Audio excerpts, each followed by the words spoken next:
everyone, I'm Jamie from Not So Wimpy Teacher, and today's video is all about practicing classroom routines and procedures at the beginning of the school year. The most important thing that I can tell you, and hopefully no matter what you get out of this video, that this part you remember, is that time spent teaching and practicing classroom routines and procedures is not time wasted. And in fact, taking it slow and really making sure that your students understand your expectations will save you so much time all year that you must do it. I know that some of our schools ask us to jump into curriculum really quickly. Mine did too. But it doesn't mean that we have to rush our routines and procedures. Squeeze them in anywhere you can. I know I used to get really nervous because it seemed like I was spending the most time on these while other teachers seemed to have been moving on and their students were doing so great. But I came to realize that because I spent so much time at the beginning of the year on these routines and procedures, that I had an easier year. I didn't have to go back to it repeatedly. I wasn't spending time lecturing them all year about a procedure. My class seemed to run like a well-oiled machine. It took lots of work at the beginning of the year, but I think I'd rather spend that time at the beginning of the year and get it right than to spend the whole year wasting time and energy and getting frustrated. So, as you're thinking about back to school and planning for back to school, plan more time than you think you will need. I think you will really be happy that you did. Now, I want to tell you what my first day as a teacher was like. It was pretty awful. I really feel bad for these kids. I loved them, but I did not know what I was doing. And so on the very first day of school, I had written a syllabus. It was several pages long, front and back, 12-point font. And I spent the first couple of days reading it to them and telling them everything there was to know about these different procedures. They sat in their desks and watched me until they fell asleep because it was so boring. I was lecturing 8-year-olds on the first day of school. I doubt any of them went home and told their parents that they were excited to come back, and that is not acceptable. I really want my students to go home excited to come back the next day. Let me tell you, that didn't do it. So don't do what I did. Don't just sit there and lecture them. Long PowerPoint or a long syllabus. Do what you can to get students up and moving, talking, sharing. You will find that they remember these procedures better, and you're going to get a lot more buy-in from them. Plus, they're just going to have fun, and that makes it a community building exercise as well, and that is super important. So I'm going to share with you 4 of my favorite activities for practicing the procedures that I teach in the classroom. Hopefully, 1 or 2 of them spark your interest and give you an idea. The first one is modeling what not to do.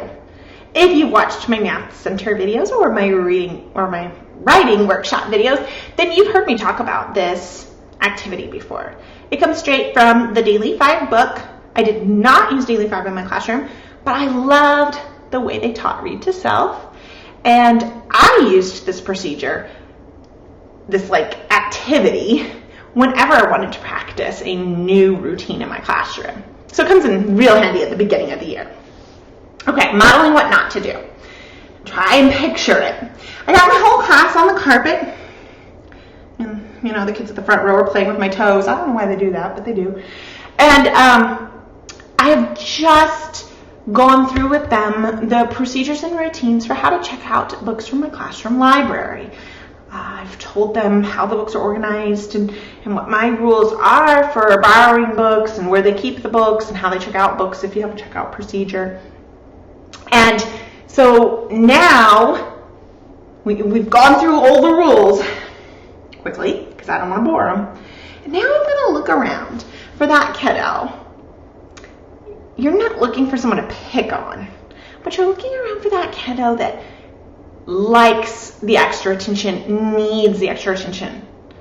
Okay, because they want to do this. You don't want to pick your introvert who's shy and sitting in the back and desperately hoping you won't call on them. Don't call on them.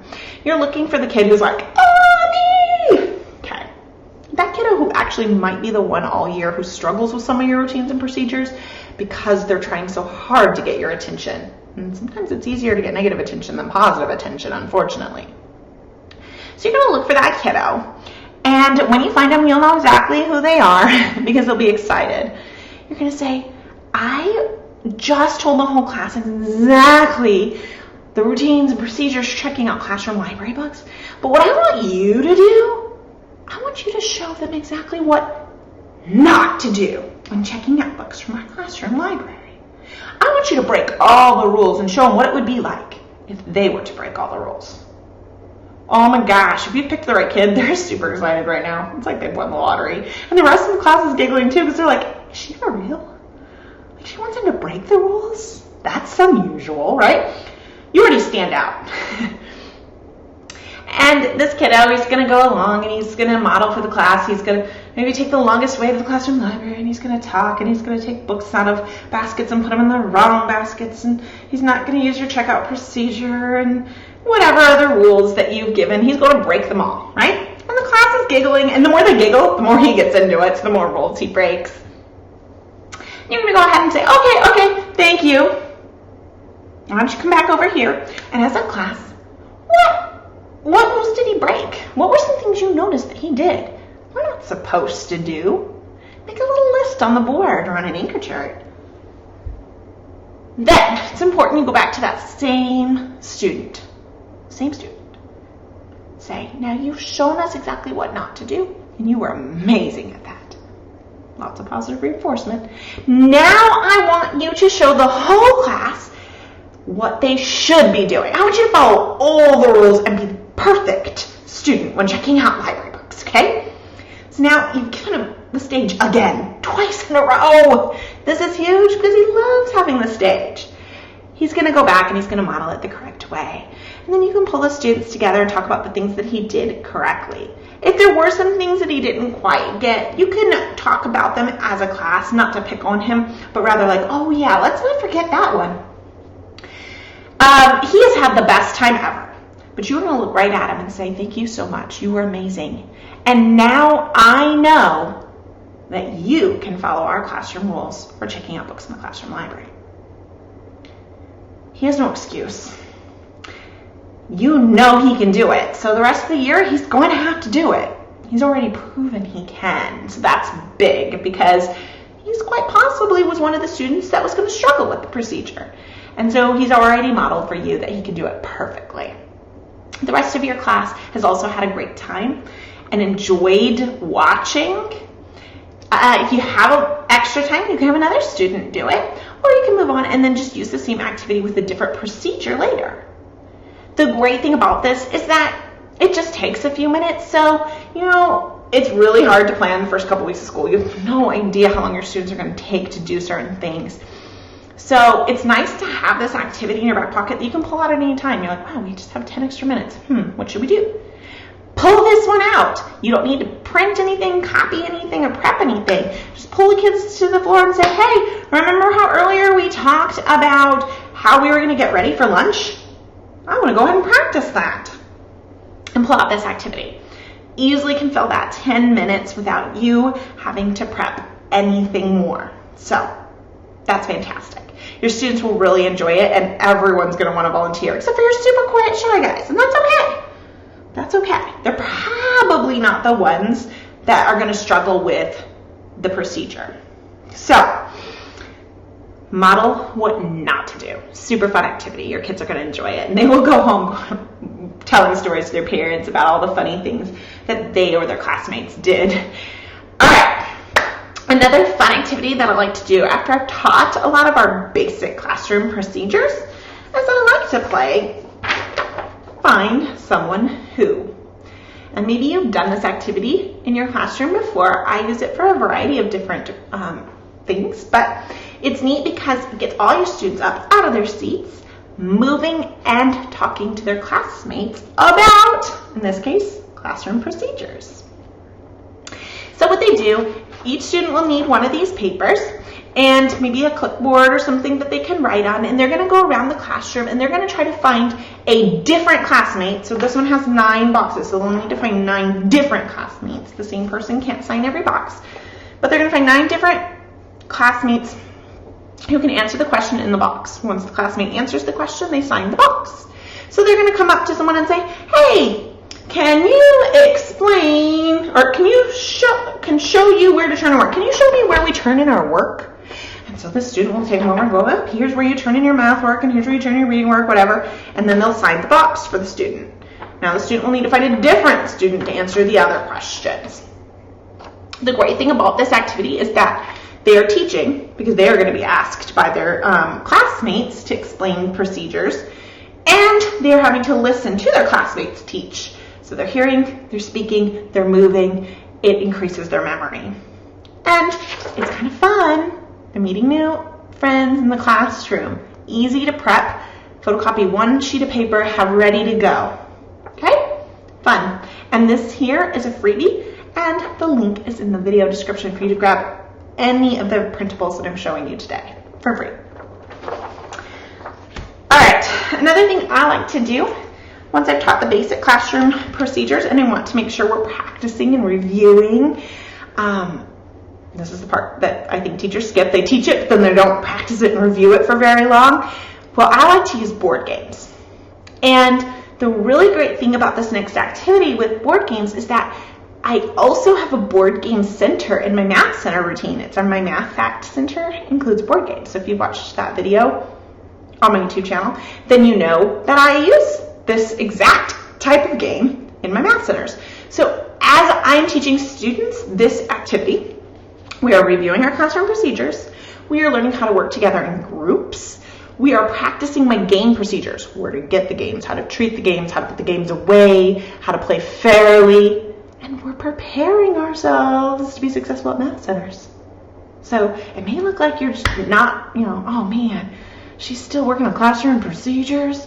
No, tell them I'm actually getting them ready for math centers. Okay? It's sneaky, but you really are teaching a lot of things all at once. Plus it's fun. You're playing games.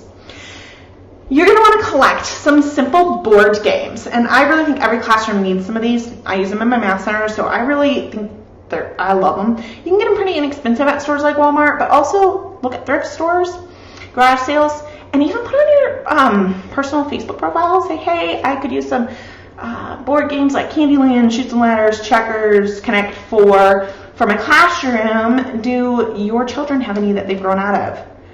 Most families have this like dreaded closet of stuff and might have like a Candyland game that their kids haven't played in a few years that they'd be willing to give to you. Even if it's missing a piece or something, you can usually modify it and make it work. Okay? So collect some board games, have them on hand because you're going to use them all year in math, right? I've given you some game cards, and how this works is that the students will be in small groups, somewhere between 2 to 4 students probably, but whatever works in your classroom. They'll take turns. When it's their turn, they'll take a card off the top of the pile, and they need to answer the question in order to earn their turn playing on the board game. So this one is, what should you do if you need an extra restroom break? So if it was my turn, I would answer the question, and if I get it right and the classmates that I'm playing with agree with me, then I get a turn on the board game. So if we're playing Candyland, then I choose one of the color cards and I move my piece up to that color. If I was playing checkers, I would get to move my checker piece. I'm earning my board game turn with this question, and then the board game is played with the same rules that it always is. Since you've picked simple board games, your kids probably already know how to play the board games. That's nice. Okay, and then you would go to the next student and they would pick a card. What do you do if you finish something early? And they would explain the answer. So you're practicing those procedures. Okay, this is awesome for if you have some beginning of the year assessments and you're needing to pull individual students to do sight words or phonograms or whatever it is that you might be required to do at the beginning of the year. This works out great because you've got the whole class busy, and then you can kind of pull a student and maybe they miss a turn or two, but it's better than having to come up with some elaborate plans and try to keep your brand new students busy at the beginning of the year. That can be challenging. So this is fun. But even if you're not doing that and you're just walking around, you're able to hear the answers to these questions. You're able to see which questions students are struggling with. You're able to see which students struggle with playing games fairly, who might need, whether or not your whole class needs to review procedures for playing games together before you start math centers. It gives you a really good idea of where they're at. Okay? So this is fun. I've got cards for you. You can take out the ones that maybe don't apply to you and add additional if you need to. But again, I've left a link in the video description to grab any of these freebies that I'm sharing today. Okay, another activity that I like to do after I've taught the basic classroom procedures is students do the teaching. Again, you're going to break your class up into small groups. I like somewhere between 2 and 4, more than 4, and I don't feel like everyone participates as much. So I like to keep them a little bit smaller so that everyone's participating. And you're going to give each group a different classroom routine or procedure.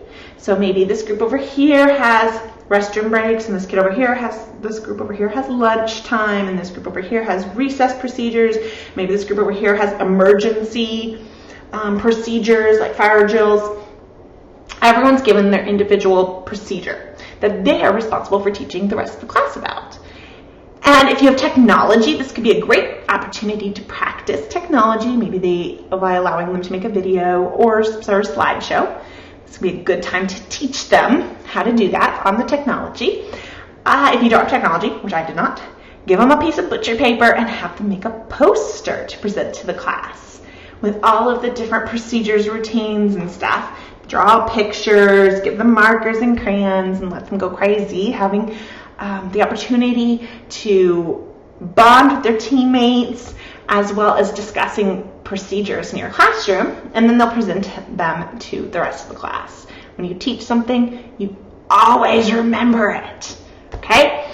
And as the class is learning from their classmates, it can be a little tough, a little too much sitting, so maybe in between each presentation, have them get up and do jumping jacks or yoga stretch, or walk around the room once and then sit in their chair, or walk around the room and sit in a different chair, or play a song and have them dance, just to keep the energy high, because then they'll be more engaged in each of the presentations. And it just makes it really fun. So those are 4 of my favorite activities: the model what not to do, find someone who, board games, and the students teach. I did make up a little sheet here with some common procedures that you'll want to make sure you teach in your classroom. And you may need to add some or take some away because our classrooms are all so different, but I just tried to include ones that I felt were pretty common, like class rules, lining up and walking in the hallway, classroom library, absent work, lunch and snack procedures, playground behavior, passing out and collecting papers. This is a freebie. The link is in the video description. I highly recommend printing it, even during the summer, and just making sure you know what your classroom procedure is. If you haven't really thought about what you want it to look like in your classroom for each of these procedures, now's the time to sort of figure that out so that you're really ready to model and explain it to your students. Okay? So, a list of procedures to teach, the Find Someone Who, the game cards, they're all free on my blog. There's a link. It'll take you to the blog post where I have described these activities again for you in case you need notes. And there's the freebie at the very bottom of the post so that you can grab them all. I hope this has been helpful. I hope you're ready to spend some quality time practicing those procedures and routines in your classroom, and that it helps you to have a great beginning of the school year. I'll talk to you again soon. Bye.